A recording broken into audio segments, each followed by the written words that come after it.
Hey, welcome back to Politics in the Church. This is Jeremiah Knope, and today we are continuing to think about the topic of childhood education and why this issue is so important for the church to seriously consider before we cast our vote on Election Day. So this is part 2.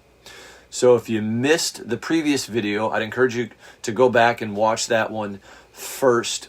In part 1, so yesterday, we talked about the fact that education is discipleship, meaning the kind of education that your child receives today will determine the kind of person that they will become tomorrow.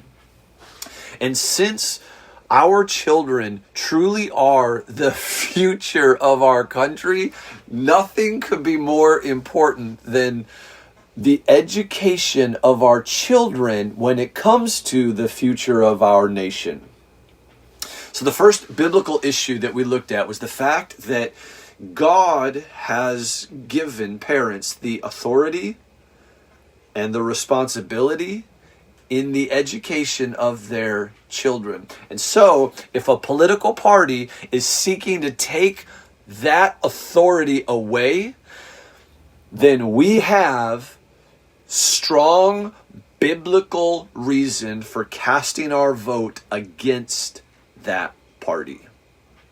So we talked about that in the previous video. And so now we're going to pick up where we left off with the second biblical issue related to the education of our children. And that is the advancement of the sexual revolution. The agenda of the sexual revolution is continuously and progressively being pushed into our government schools, beginning as early as preschool, with books like My Two Moms and Me, In My Daddy's Belly, ABC Pride, Not He or She, I'm Me, and many, many more. The sexual revolution starts with picture books in preschool, and then it escalates to high school boys hanging out in girls' locker rooms and competing in girls' sports, which means that it is being forced onto every child in school. Children are forced to declare what pronouns they want to use, which is a subtle way of teaching the children that they actually can choose whether or not they are a he or a she or a they or a cat. And then they're focused to practice pronoun hospitality to refer to other children by their preferred pronouns, which is forcing them to lie every time they refer to a biological male as she. And for all the boys who are feeling like girls, the governor of Minnesota has made sure that the schools are stocked with tampons in the boys' bathrooms, courtesy of our hard-earned tax dollars. And now, because the government has determined that every classroom needs to be advancing this sexual revolution, teachers, at least in Minnesota, are forced to sacrifice their religious beliefs in order to even get hired. If our governor has his way, every public school in our state will be LGBTQ+, etc., affirming, leaving no room for a biblical religious worldview of human sexuality. And speaking of religious beliefs, I actually just got off the phone with a Christian brother who regularly attends our local school board meetings, and he was telling me about the meeting that took place just earlier this week, and how one of the big topics was the LGBTQ books in the school library. And the way that he described the LGBTQ activists as they were defending these books, he said it was like listening to a Christian defending the Bible. In other words, this isn't just a political issue for them. It is their religion. These pride books in the public school library, it's their scriptures. And the public school is their mission field, and they want nothing less than for our children to become a new creation. So, as we prepare to cast our vote in this presidential election, we need to acknowledge that one party is in full support of this sexual revolution. Indeed, they have made it the centerpiece of their platform, while the other party, at the very least, is willing to stand against the tidal wave of this sexual onslaught by at least removing boys from girls' sports, and at least by giving parents a voice in what books are being read to their preschoolers. So, sexual revolution. Number 3 is the curriculum content. So the LGBTQIA2S plus is not the only thing being infiltrated into the public school curriculum. The curriculum is also a breeding ground for progressive woke ideology, which sees everything not through the lens of like history or science or biology, but through the lens of race and gender and sexual orientation. Like critical race theory, which we'll talk more about, I think, tomorrow, or gender ideology, sex education, pornographic library books, evolution, anti-Americanism. These are just some of the worldviews that are propagated through the public school curriculum. And you know what isn't in the curriculum? God. And what happens when God is removed from the public school curriculum? Well, as one author put it, teaching children knowledge of the world without reference to God simply communicates that God is not necessary. So the lack of God in our curriculum is actually teaching children that God is not necessary. That's what our children are being taught. Once again, when it comes to this presidential election, one party is actively pushing for this kind of anti-biblical curriculum, and the other party is not. In fact, this other party has actually promised to cut government funding to any school that is pushing this kind of curriculum, including critical race theory, racial gender ideology, and other inappropriate racial, sexual, or political content. And now that's really an important political distinction for Christians to make who care about what our children are being taught. Curriculum. Lastly, number 4 is Christ. Christ in the classroom. One party is open to children bringing their faith into the public school, while the other party just made it super clear on national television last week that if you believe in Jesus, you are not in the right place.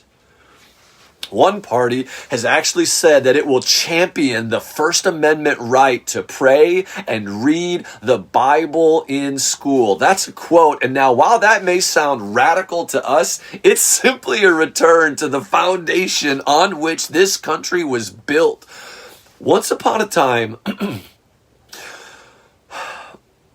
our nation had the Bible as its curriculum in every public school. And school-sponsored prayer was a regular part of every public school until it was banned by the Supreme Court in 1962. Now, maybe you say, yeah, but what about the separation of church and state? Good question. Here's the answer. That separation was never intended to keep religion out of the government. It was meant to keep the government out of religion. I mean, that sentence is often attributed to a famous letter that Thomas Jefferson wrote back in the early 1800s, but it actually dates back over 150 years earlier to a man named Roger Williams. So as Williams was creating the government of Rhode Island, he wanted to ensure that there was a legal, quote, wall or hedge of protection safeguarding what he called the garden of the church from the wilderness of the world. In other words, he wasn't talking about getting religion out of the government. He was talking about getting the hands of government off of religion. I mean, because this country, listen, this country was founded on biblical principles and public prayer, and none of the founding fathers could have even imagined a public education system in which the public reading of scripture and times of prayer were not allowed. They knew that the fear of the Lord is the beginning of wisdom. Proverbs 1:7. And we have, church, we have the opportunity of voting for the party who wants to see that framework brought back into the public education. One party is advocating for Christianity to play a greater role in the country, while the other party has made it very clear that Christianity has no place on their platform. Like I said, just last week, one candidate made it clear that the lordship of Christ has no place in their government, and the other party made it equally as clear: Jesus is king. All right, let me bring this video to a conclusion. There are many who would criticize a video like this, maybe as fear-mongering. That's a big word. But there's nothing fear-mongering about yelling fire when the building is on fire. And when it comes to our government education, the building is on fire. I just finished reading George Orwell's book, 1984, this morning, and he warns us about all of these things 75 years ago. The government rewriting the history books to tell a different narrative, government taking over the family life, government creating the lowest common denominator form of education, essentially erasing individualism, which is the definition of socialism. He saw it coming 75 years ago, and now it's here. But at this moment in American history, we still have a choice. Like we still have a voice.